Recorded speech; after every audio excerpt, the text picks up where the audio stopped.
Ivan Andreyevich Krylovning Qarg'aning da'vosi masala. Qudratli qanotin kergan chaqaloq parvoz etar ekan lochin falakda. Pastdan uni ko'rgan bir qarg'a qurg'ur, qarangki hasaddan jon falakda. Qarr, nahotki lochinlik ucha olmasam, menda ham shu qanot, ikki dast panja, savlatu parrim ham undan emas kam. Utsam kerak undan yaxshiroq qancha qarr. Deya chirangancha qarg'a lapanglab ko'kka ko'tarildi, ammo bo'lmadi.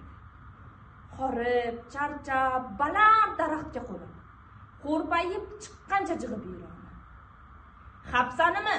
Deya lochinni yenib, fitna-yu fasodi tutdi dunyoni.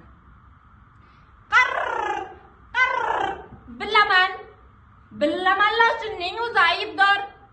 Bizlarni mensimas, u baland parvoz. Dunyoni ko'ziga qilmasammi tor? Boshqa qilmishlar ham emasdir rost. Qarr. To'qayga tarqatib turli xil ig'vo. Zog'u-zog'onlarni gijgijlab qo'yib.